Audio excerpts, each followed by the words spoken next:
knocked over Sweetie Belle. It's a capital offense. Who are you guys? My name is Jay. I've been in the fandom since like, February 2012.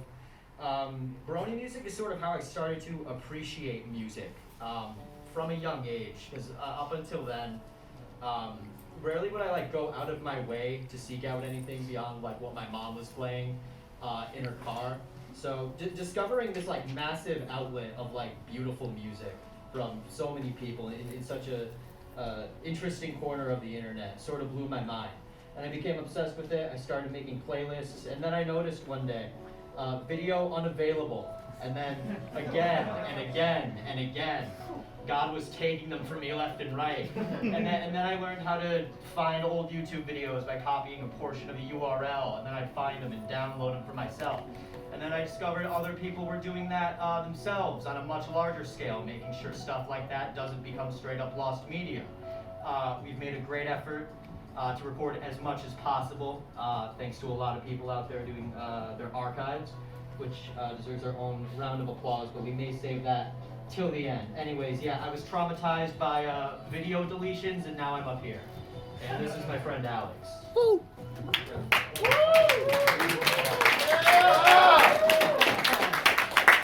So I've been into this when I was in middle school.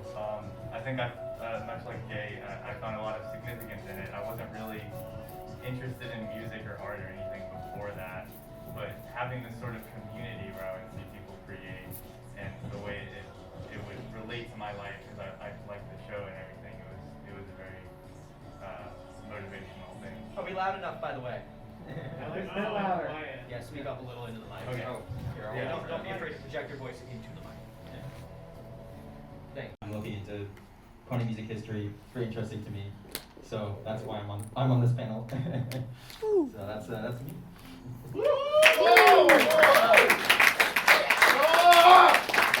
Thank you. Any fuss? So, I love you, Char. So we're gonna start by talking really quick about why each of us are passionate specifically about pony music. We just have a few things to say before we get into the history of pony music, which is one we want to go over. So I'll let you go. We'll start with Jay or Alexx. Yeah, sure. Are we just going straight out of the notes here? Take it from the top? Yeah. Yeah, so obviously this panel is focusing on the older musicians. We sort of set a cutoff point at about 2014. Yeah. We got the different years chopped up into different eras. And we're going to be going over what sort of... Oh, I'm sorry.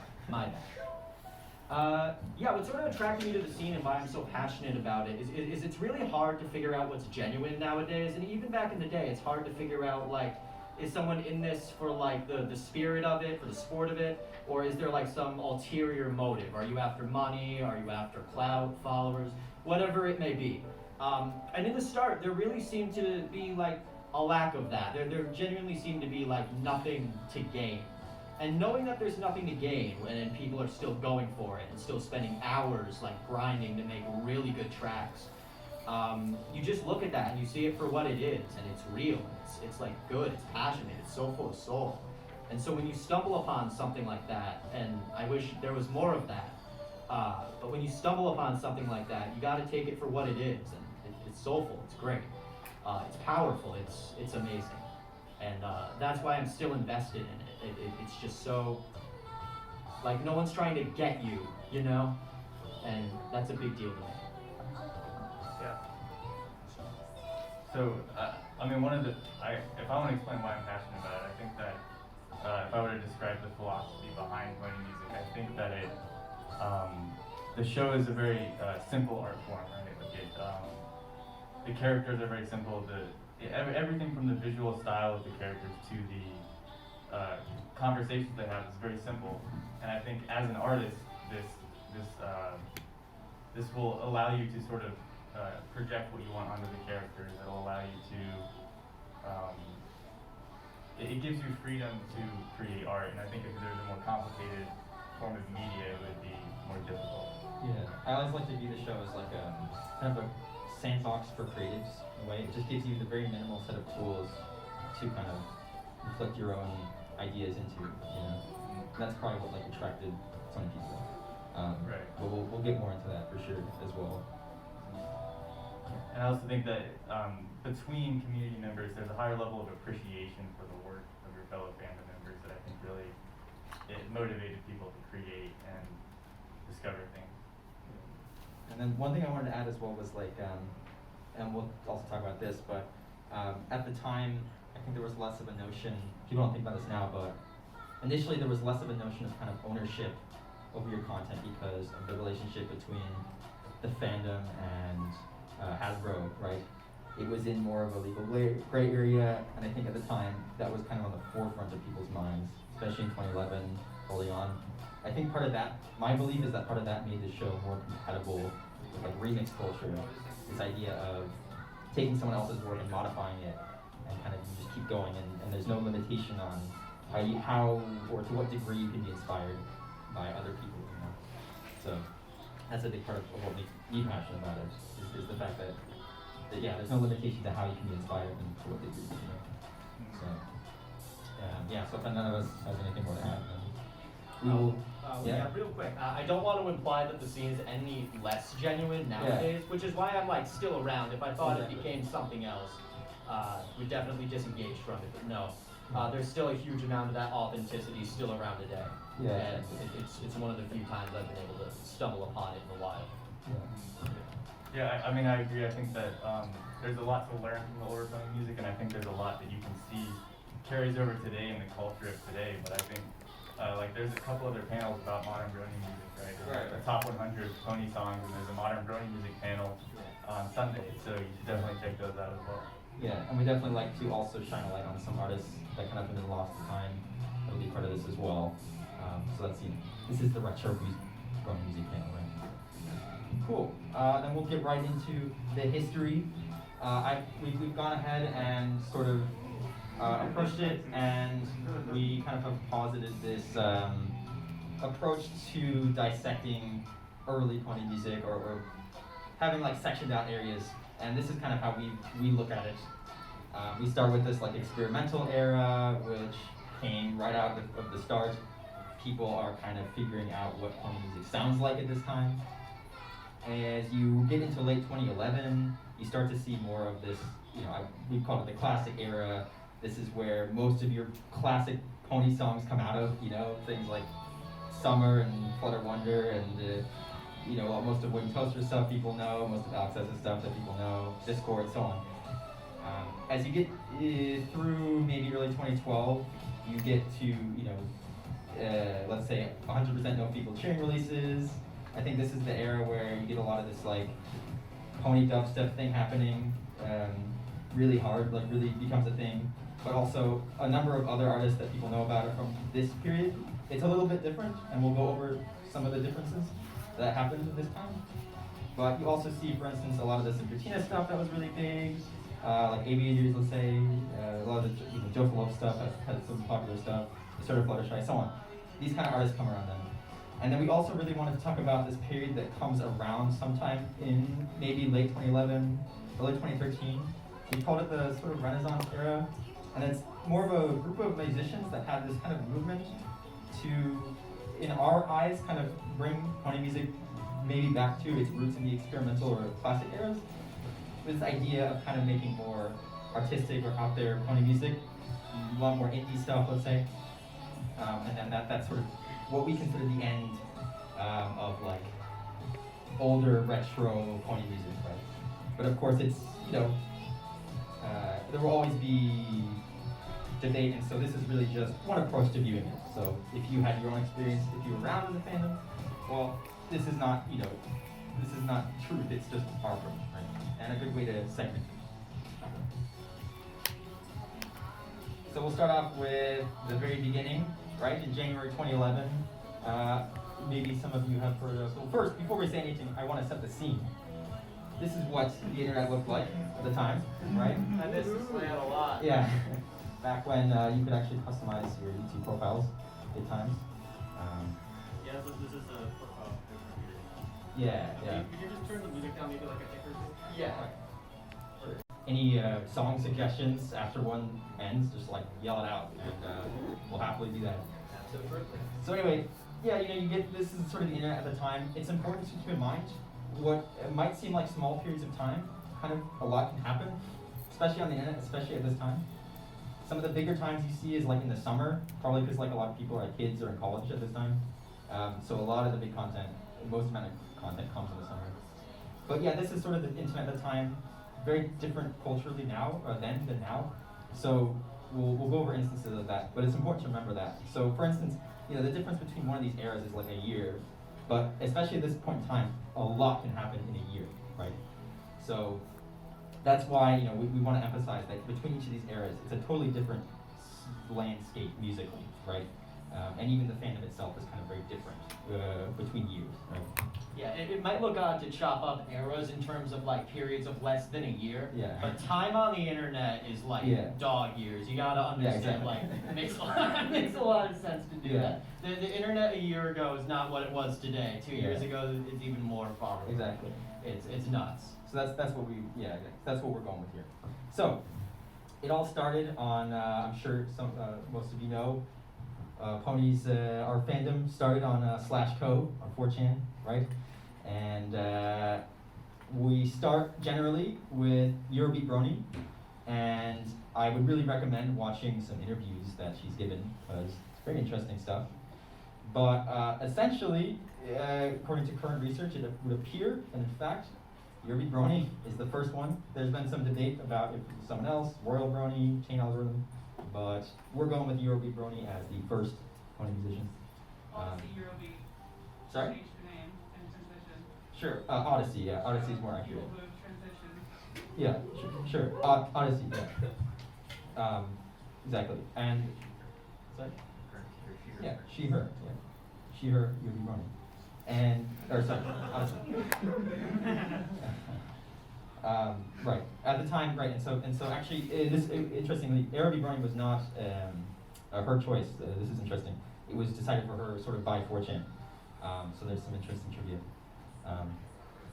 So that was what happened because she was posting sort of these Eurobeat tracks, remixes of Pony songs, and there was this notion, this culture in Co about kind of making music around cartoons and such, and really a lot of the culture that we know now in the Brony community is sort of coming out of this. So this is where it all starts. We then get Chain Algorithm's song here, and I wanted to potentially play it or listen to it. But essentially, this is this song that comes out, which it's called the Friends Forever mix. I don't know if this will play. If you'll be able to hear this. Like audio. Think about all of these artists and what they're attempting to do. A lot of that is, as Jay was saying, trying to sort of define, what is Pony music? What does it sound like? How does it have its own identity, right? And I would definitely recommend checking out a number of these artists. If you play Not a Clever Pony. Oh yeah, of course. Absolutely every person you see up here is worth your time. Yeah, There's absolutely. something you will enjoy Exactly. from every single one of them. Exactly. Well, I was gonna say, considering one of the defining aspects of pony music, I think vocal chops. If you're not familiar, and like that song we just played, Sorry? Would you want me to throw it? Not a Clever Pony? I think vocal chops are a very defining Sure. function of pony music. I think the genre is called plunderphonics. Sure. Yeah. There were a few albums in the early 2000s that sort of would pioneer that genre, but I Right. think taking the vocal material and then sort of Yeah. creating something musical out of it is a really beautiful thing Sure. to me. Yeah, exactly. And then also, we have important tracks coming out of this time would be like that Friends Forever mix, early Pinkie Pie swear stuff, so like the Trixie song. For instance, A Vast Fluttershy's insert. Not a Clever Pony did, what was it, for the New Lunar Republic, which that is playing, right? Yeah, and it sits at 1.2 million views, and Right. most of those views were accrued like more in the past than nowadays. So it's a big by deal. like internet past standards, like fairly viral for Yeah. what was going on at the time. Yeah. Yeah. You got Reynard did Rainbow Dash Likes Girls, which was kind of important historically as well because it kind of drew a lot of attention to the community. You got like Alexx's very early stuff. You got like General Mumble came around, then Voodoo Pony and Cat's Millionaire as well. But I think those are the main. These are sort of the main people. Also, yeah, so Wooden Toasters first. This kind of thing is what this era sounds like. One very important thing to also mention is the creation of 2 websites. One of them is called My Little Remix. The other one is called Toastbeard. And one of those exists now. Toastbeard doesn't, unfortunately. But the idea here was, as all these pony people sort of started making music, there was this idea of actually organizing and coming together to share knowledge and help new people and such. And so we'll start with My Little Remix. You see a post here from Matt from Piggy by Square about the inspiration for their work. It's a really great place. You can still go there now to see a lot of the older discourse kind of going on. And then there was also Toastbeard, which is the origins for Rainbow Factory. I might get more into this, but the idea with Toastbeard was that you had regular music competitions that would encourage people to come and make music about specific topics. So if you think historically, we'll talk more about this as well, but these 2 websites become very important throughout the story of pony music. You'll be hearing the phrase Toastbeard a lot. Just know it is quintessential to the entire Fandom's music scene. Like you wouldn't even believe. Exactly. So again, I would like to think about this era as this one kind of central idea, which is that pony music can actually have an identity external to the show. And actually, Odyssey, she just gave an interview recently where she talked about how, she talked about how when she decided to do music with vocals and stuff, it was because of this idea of hearing some of these other artists like Pinkie Pie Swear and saying, oh, pony music can really be its own thing, you know? And this is the era where that was defined. Right? Question. What's up? What's up? Where does the name Toastbeard come from? I haven't the slightest idea. It's so random. Like, what does it mean? You have to ask Cybot. He just owns the domain. What does Dustcar mean? We're not even there yet. Hold your horses. Yeah, that's fine. Yeah, that's actually a very good question. Yeah, I don't know. I wish I do. But I think Cy's around, so like you can probably ask. But yeah, like Alex said, it's just maybe the domain was just owned, and so they just went with that. So after that, we get into this classic era, and really the month to notice here is August of 2011, which was basically in 1 month you get Flutter Wonder, Summer, Rainbow Factory, and the Living Tombstone's first upload. So it's kind of a huge month for Pony, and if you wanted to find the point, right, where like, okay, we're moving into this classic era where all these classic songs have been created, this is kind of the month that I would point to. Yeah, I want to say a lot of these songs were viral, right? Yeah, a lot of these went will viral get millions of views, Exactly. as opposed to when we get later, we'll see things change. Exactly. And yeah, you have to think about the show is gaining popularity. We're moving into season 2, I believe, or we're midway through season 2. Things are ramping up exponentially. So indeed, these really blew up for the time in comparison to a lot of the songs that were before these, which are maybe even now slightly more obscure. Later. Right. And so here are some of the artists from this time that we wanted to draw attention to. We get like Living Tombstone out of this era, so you get Discord remix and stuff. Most of the Wooden Toaster stuff is from this era. Most of the Pinkie Pie Square stuff is from this era. Flutter Wonder. Sunshine Silly Socks. Exactly, Sunshine and Celery Stalks. I Bring the Wolves with the these rap songs and Virgin Village at the time. Mike, Odyssey, So Very Powerful as well. These are all artists that really define this era, right? Yeah, and they would also constantly be collaborating with each other. I know Tombstone Glaze, Lulz, Mike made this group 2010, may or may not be familiar with that. But that was like the powerhouse group of the time. And it was just like, in the moment, it was wild to see like these people interacting with one another and on such a competent level, making like genuinely great tracks. I remember being on the school bus listening to Obsolete by Lulz and Mike, and I'm just like, oh my god. And like, I can't believe this is where I learned to like appreciate music for myself. It's just like amateur rap electronic tracks from the My Little Pony fandom, and I wouldn't want it any other way. You know? Exactly. Yeah, I have memories like that as well. Anyone here who was around at the time will very much remember, fondly these experiences like that, right? Yeah, being on the school. I think as a way it almost acted like an escape because it was definitely a very it felt very special to be a part of it because it wasn't something that you would just discover in the mainstream, and it had this level of amateurness to it that felt really special. I think. Yeah, exactly. There was this notion, I think, at the time, you could, no matter who you were, you could come and start making fun music. This is something anyone could contribute to, everyone could be a part of it. Even It's if still you're- like that. You can still. Exactly. No, of It's course. definitely- It's definitely still like that. And actually, it's a great community. exactly. And that culture that we have is rooted in this. This is where I think that starts. And I wanted to point out, so here's some more classic tracks that came out of this time, right? From this era. All these, millions of views now and blew up then, right? So again, all these classics, these huge tracks that come out. This is the time period that we're talking about. And so there's this question I wanted to discuss, which is what caused this explosion in content, right? Why now? Why then? And of course, you could say, well, the show's getting bigger, and maybe some people would say it's because of these great artists who came up with these great songs. I wanted to point out one big important part. As we discussed earlier, we had My Little Remix and Toastbeard. And I just want to say, a lot of the songs that came out that people know and love and remember, as you can see here, are actually from Toastbeard. And you don't see it here, but even Rainbow Factory came from a Toastbeard in one of these music competitions. But yeah, we get She's a Pony, I Love Everything, Beyond Her Garden, Summer, September, right? So it was pretty critical. Yeah, and the thing is, these aren't like super serious competitions. The people who manage to get really successful off their music now, a lot of them started right here. Yeah. She's a Pony, I Love Everything, Beyond Your Garden, Summer.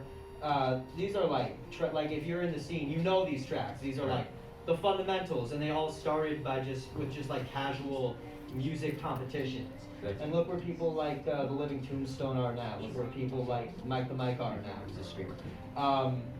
You can just pick up and go. It doesn't have to be in a serious scene where we're in such a great point in just human civilization where you don't even need connections. You just gotta know how to pirate some music software and just go. And just go. Your friends will help you out. They'll share it with their friends. It's great. You can just do it. Even if you know nothing, just do it. None of these people knew anything until they did, and now we love them.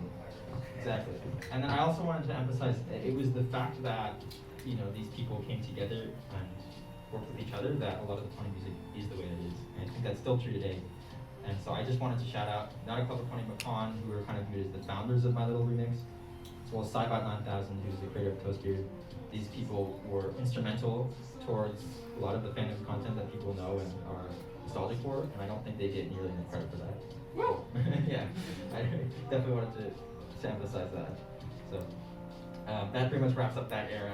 And if the previous era was an assertion that pony music can have its own identity, and naturally a question of what that sounds like, this is the era that, in my mind, answers that question and just says, this is what pony music is. This is what it sounds like. So after that, of course, there's this kind of post-classic era, and especially here, it becomes a lot harder to define things exactly. But a great starting point is the release of 100% No People Cheering, which, if you think about it, was pretty big thing. It crashed Bandcamp at the time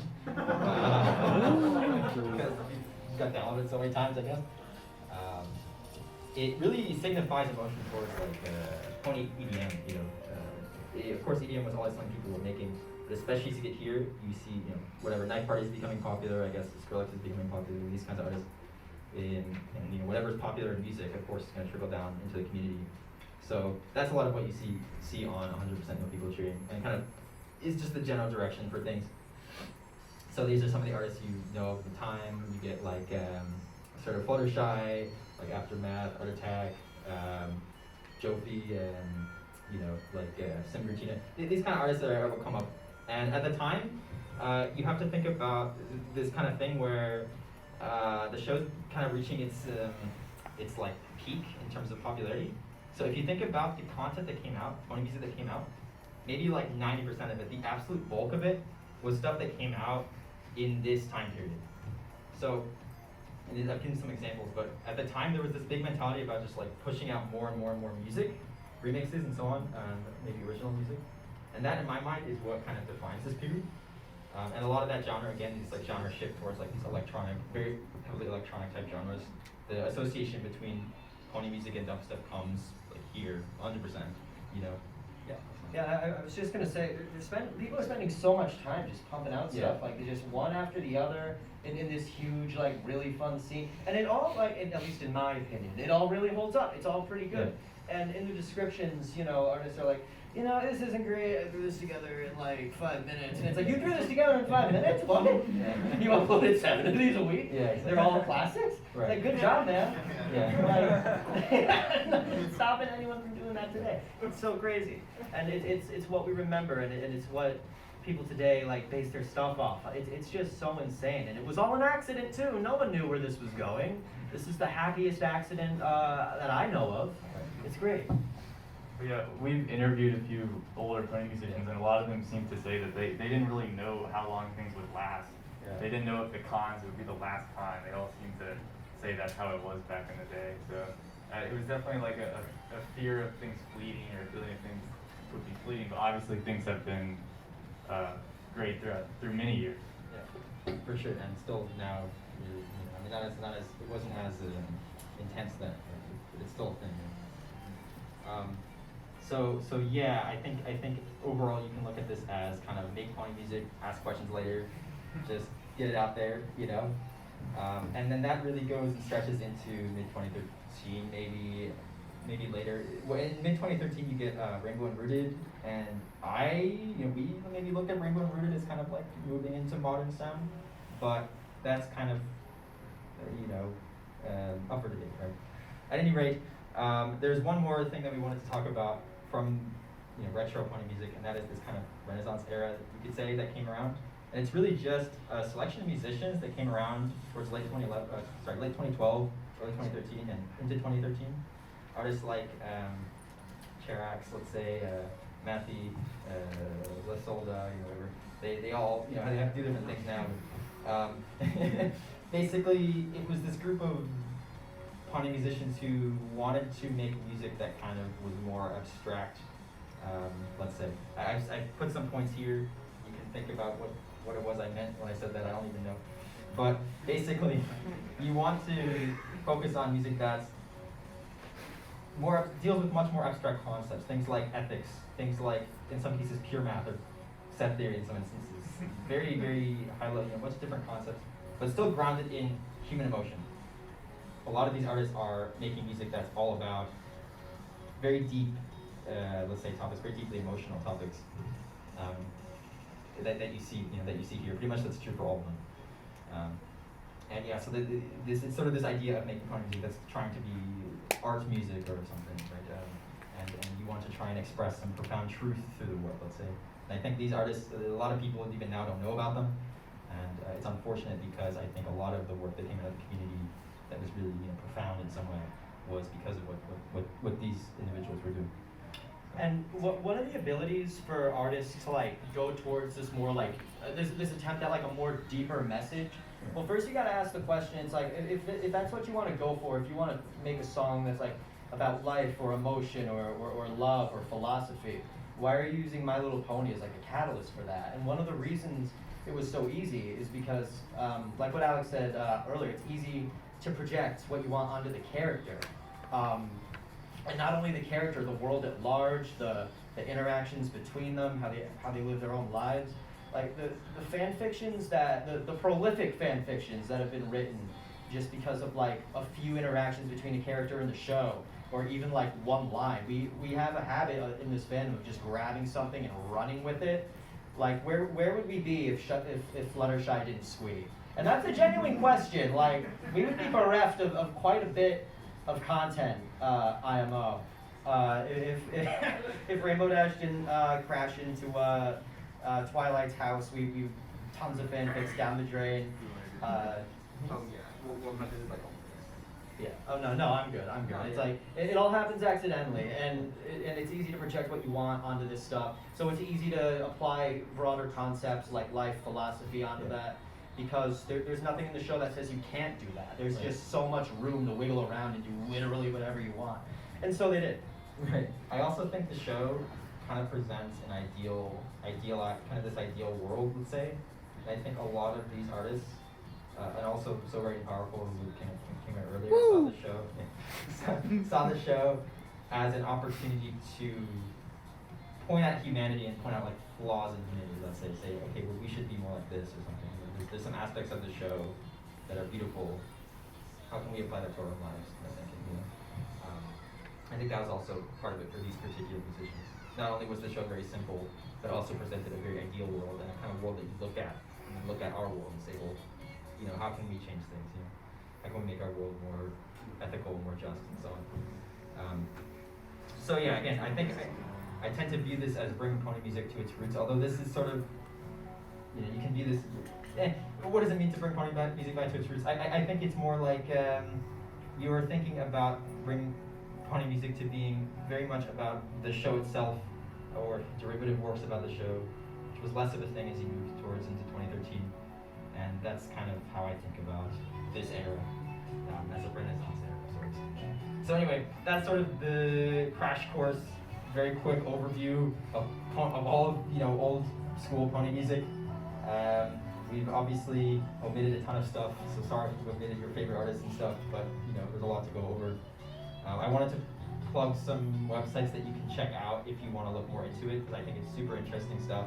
MyLittleRemix.com is a great website for this, because it's just like all the old pony musicians and their discourse and how they talk. You get an immediate sense of the culture at the time.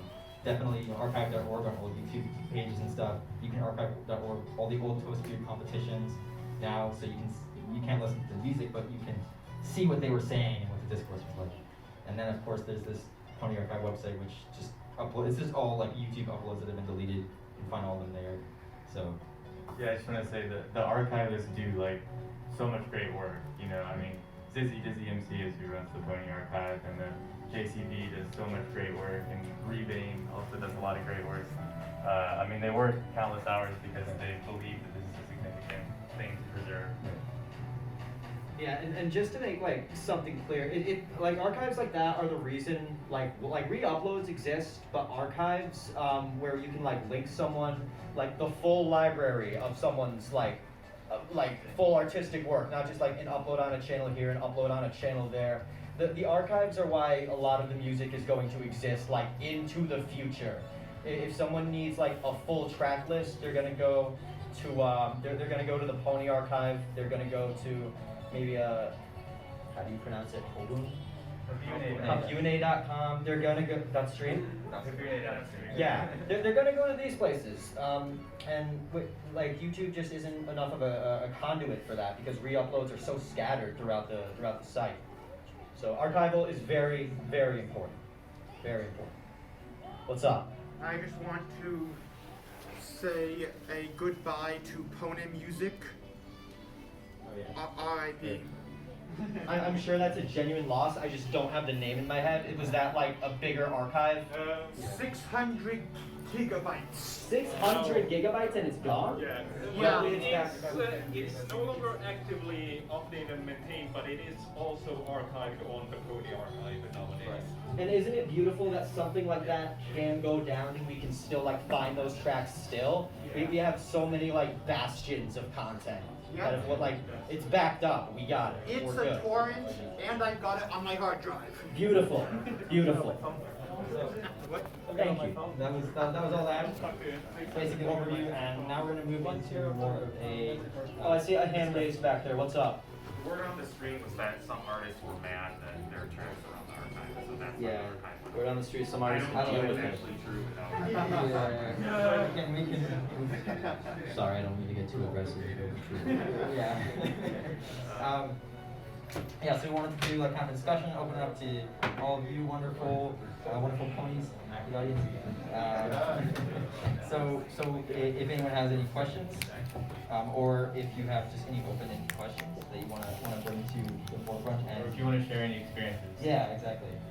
Luck rock. Luck rock. Yeah. Do you That's guys a luck have rock. Do you guys have a favorite album from the period that you discussed? Yeah.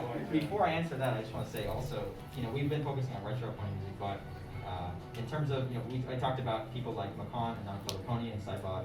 If you want to talk about the people in the modern community who are doing exactly that, organizing things, keeping it alive, Love Rock is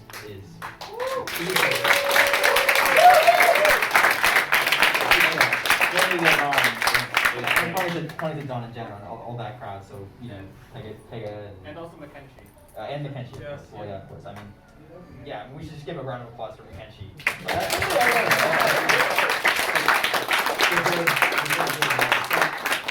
That's our favorite albums from Good question now. Favorite albums from the period we've discussed. Yes. So, Okay. maybe Would we be able to go back? Oh yeah, just here, to that we have slide, a so I great have it in slide that front of has me. just like everything. Hold on. Yeah. Uh, You'll see a good. Here we are. So, from the experience, like I jumped in during 2011, 2012. I think my favorite album off of that is probably going to be either Griffin Village or or the Standard Model. Post-classic era, probably Autumn Nights by Jeff Burgess. I don't think that gets nearly enough appreciation. Renaissance era, Sorry 52, but that might just be because of my lack of knowledge in terms of what albums exist. Yeah.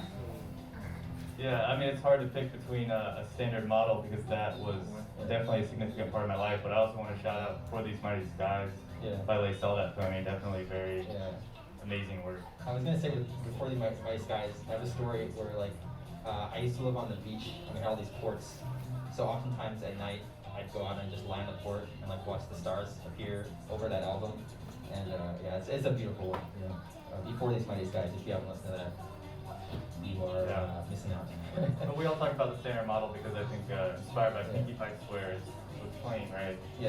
These vocal chops is very artistic. I think vision of using the vocal material in the show. Yeah, So Great and Powerful really had what was it maybe a bit of a genius or something. It's pretty fascinating. He had a vision for not only the show but the fandom as well. He really talked highly of the fandom for the time that he was around.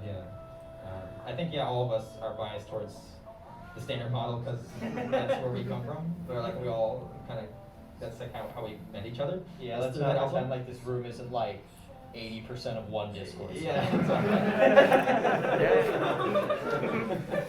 But I think for me, I guess experimental, like I don't know. I guess experimental era you gotta appreciate, Super Pony's Beat Right, or PPS 2011. I think classic era, Standard Model, and then even I think actually my favorite album like from all across these right now is probably like S2, So Great and Powerful, something like that.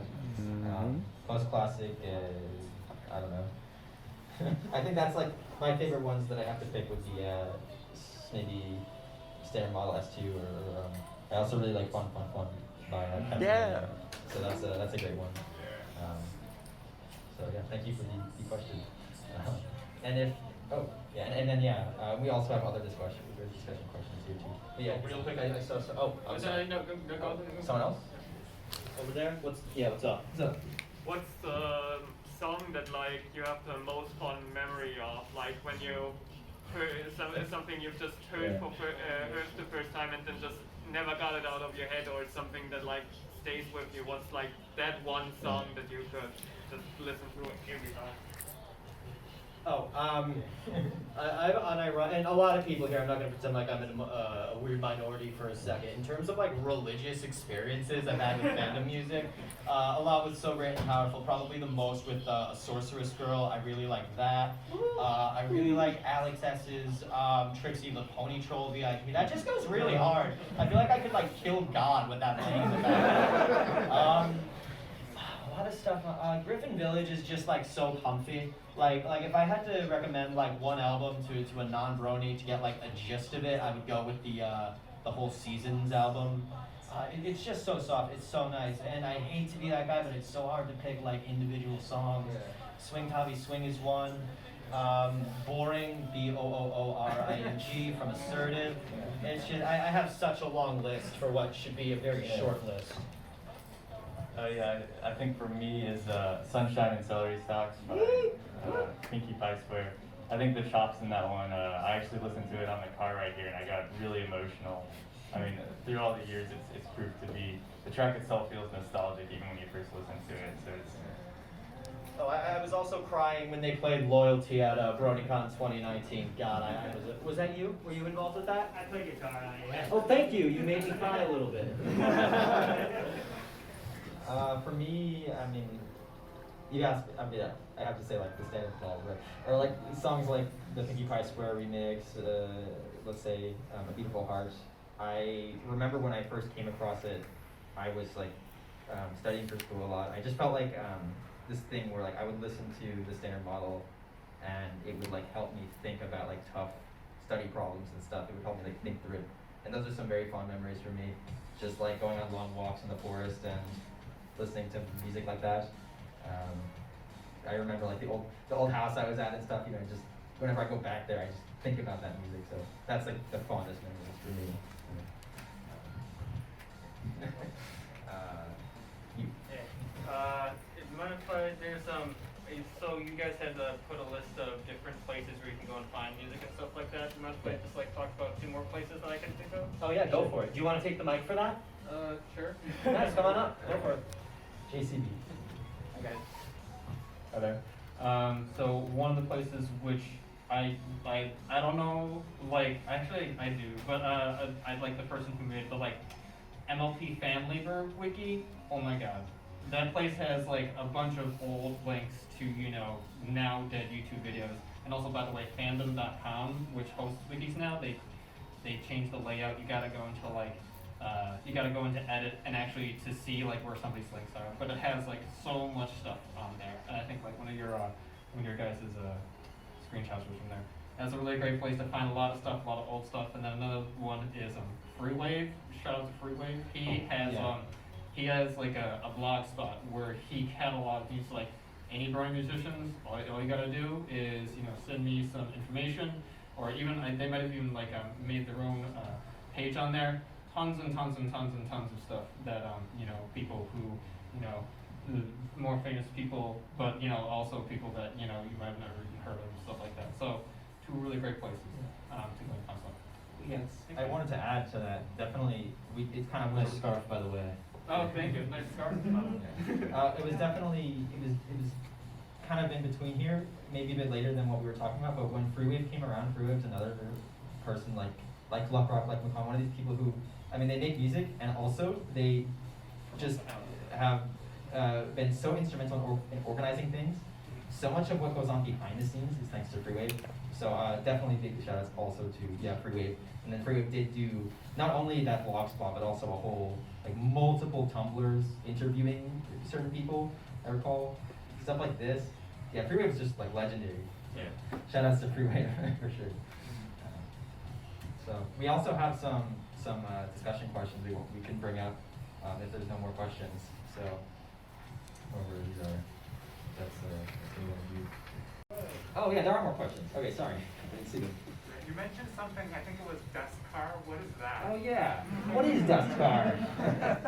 A dust car? A dust car is like the modern rendition of what a toast beard is. It is, to my understanding, fundamentally the same concept. I can. Here's a theme. Here's you have so much time to make it. Come listen to it in the Discord call. Vote on the winner. But I'm definitely the most detached from that scene, so I'll look forward to these men here. I would say it's definitely been foundational in promoting pony music over the past 2 years. 2 years? Isn't it 2 years of Dust Cup? Almost. Wow. Wow. Yeah, somewhere out there. I think there's like probably if you search in like EQD, I think if you search dust car, it'll come up with like a link to this. Got you. Oh yeah, definitely. If any of you are inspired, or just like there's any part of you that wants to do anything musical, Dust Car is the place to go because it'll just get you. Oh yeah, you can curse. I can curse. Who's gonna stop you? Like, what's gonna happen? It gets Say you, butt. Yeah, it gets you off your butt and gets you to just make music, So if you just maybe you have a guitar, maybe you want to sing something, it's a totally non-judgmental space to just make work. And Dust Car, definitely look into that. But yeah, it's like a modern post.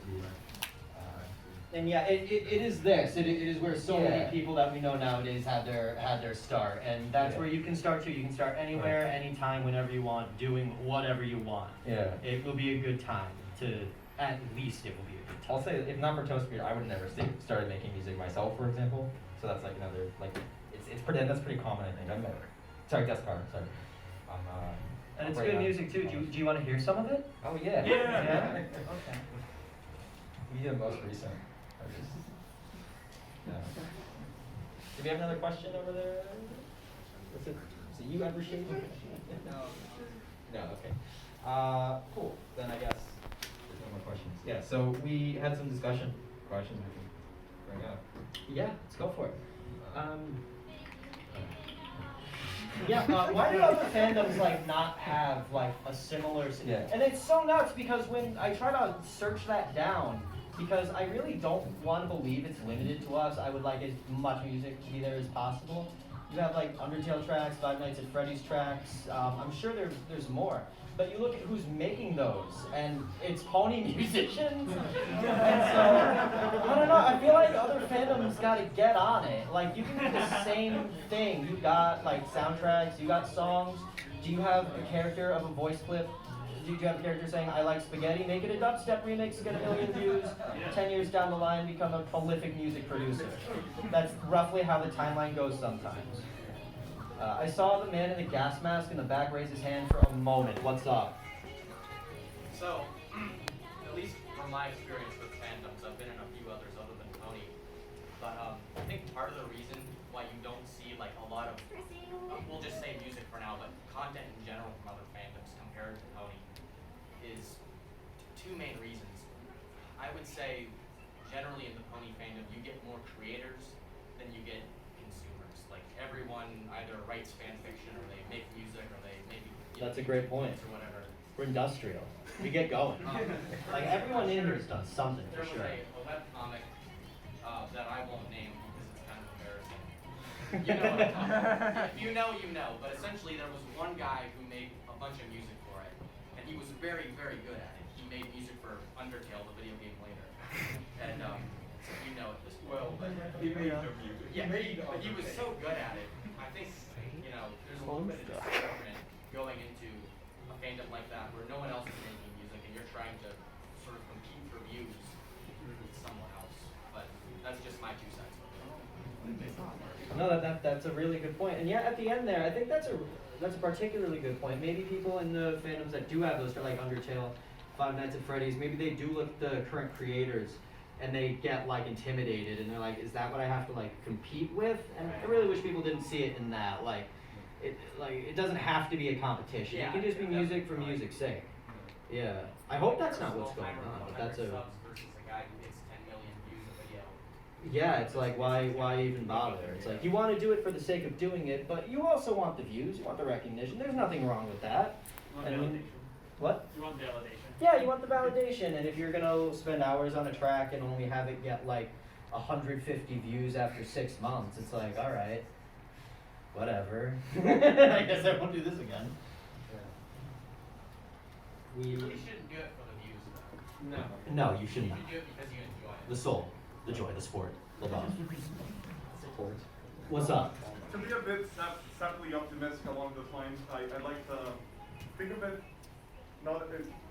from a consumer's perspective. It's not, you're not going to think like, oh, this song's got 100 million views, this one only got 1,000, that one's so much better. No, what you're thinking is like, hell yeah, I've got 2 songs. Yeah, exactly. It's like that one cake yeah, 2 songs and they're bops. Yeah, maybe they look at it and they're like, oh, I guess this fandom music's already been done already. Like someone's already rapped about Freddy Fazbear.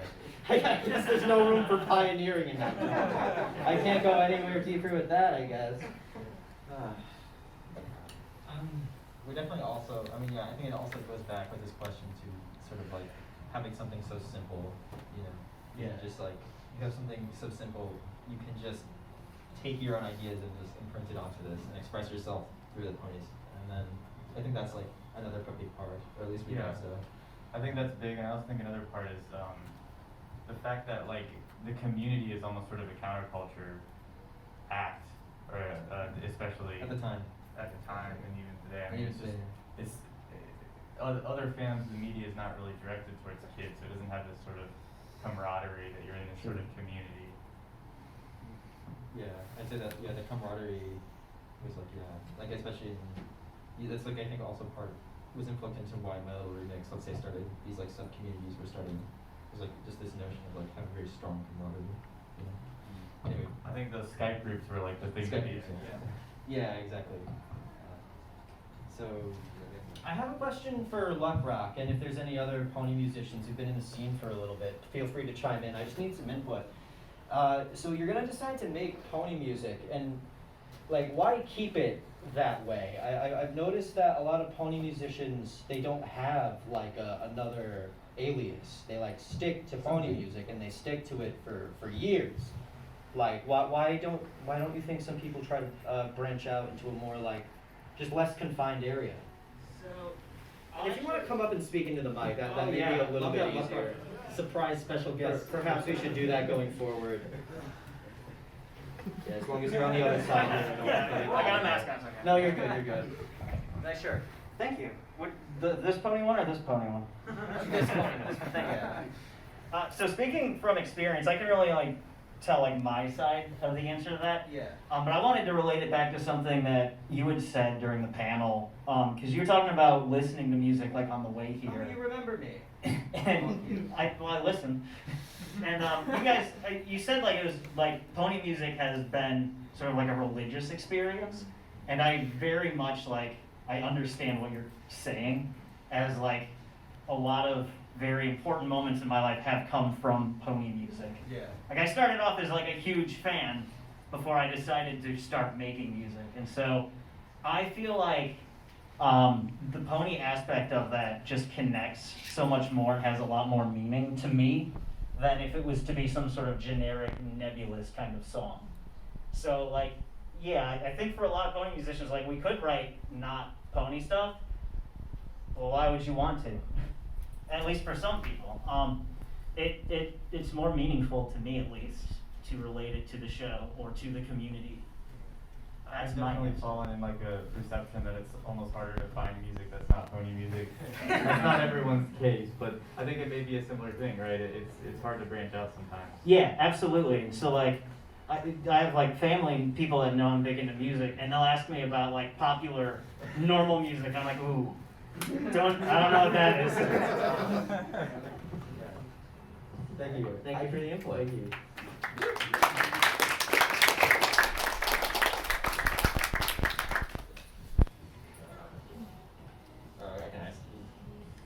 I'm just figuring out where I want to go.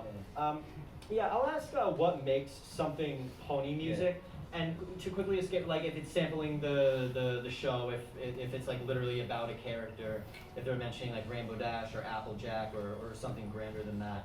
But when something is like an instrumental, if you're like a crazy person named like, I'll make someone up, Marcus Warner for example, and you're making like insane instrumental tracks, it's like, what constitutes this as pony music? And I think it is, by the way. I try to gatekeep as little as possible. But like, what's your barrier for like trusting the internet stranger when the only thing pony about it is like a thumbnail, or they've like historically made pony music? I don't like any Pinot, pony in name only. Yeah. What? Sorry, oh, me? Oh, No, sorry, no, Yeah, you're good. it's interesting because it's, especially as you look historically, like when it started, it was always just about the show, pretty much. And as you move towards the future, it kind of like it becomes its own thing. So I just think it's definitely a very interesting question of like, well, how would you define pony music? It's kind of unclear, you know. But yeah, we were curious, like, is it like a genre, or is it like it's music about pony music? I think that there can be music inspired by the show, and then there's music inspired by the fandom. Yeah. Some people make fandom tributes, you know, I mean, there's different genres that come with that. Yeah. But yeah, I mean, and then like also like, I mean, yeah, we were talking about this, right? It's like, if it's like a purely instrumental track, but it's like inspired by the show in any way, right? And it's like kind of still pony music. Yeah, for sure. I'm very much for just trusting internet strangers. as as unwise General. as that makes it. In general, generally speaking, if someone is gonna say, yeah, this is a pony track, I'm gonna believe them until I hear otherwise from them. It's an interesting thing because it's like, but if you then knew that it wasn't actually inspired by pony, would you like it less? You know, it's kind of this interesting matter. You know. Yeah, it's like So- once it's made its imprint, and then you hear like, oh yeah, no, I just made this for like views at the time. Like, do I like this any less? It's like, I don't know, maybe a little bit. Maybe I'll feel a little something when I'm listening to it, like something's off now, something's not quite right. Yeah. Sure. I think you can take two approaches. Like some people, it's like the value of the show and the music is this like fandom notion and this care and love for it. And also, I think there's plenty of people who just care about the musicians. It's not so much I like pony music. It's like no, I like the Living Tombstone and I like Wooden Toaster. And it doesn't matter as much whether it's pony content. I just like the artist. That's like an alternative perspective towards it. You know what I mean? Either it's like fandom centric love or like you just like the artist. So. That's a potential answer to that. So I think we're pretty much at the end of our panel at this point because we were told to end 5 minutes early, so we started 5 minutes early. So that checks out. So are there any like con staff here in the room? Oh. All right. So you're the only one in charge. We can go longer if you won't tell on us. I think there's like a sanitation thing that. All right. Yeah, we're very stinky. We gotta. I do want you to go longer, but probably don't. Yeah. All right. I want to say a big thank you to all of you. You've been an incredible crowd, and we were like, oh, maybe it'll just be the Discord and stuff.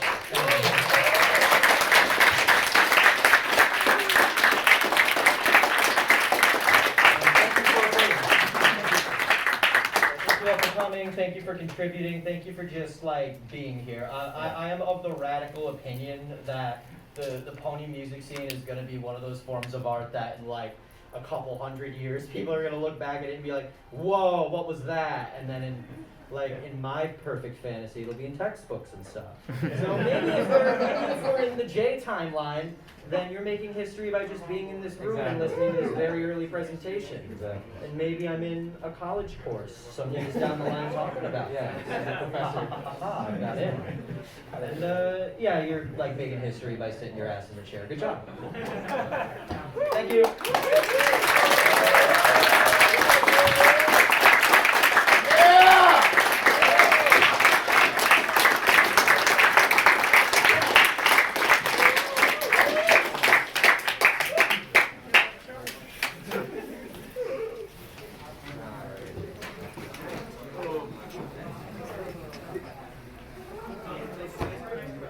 The other half of the Trust Internet Trade.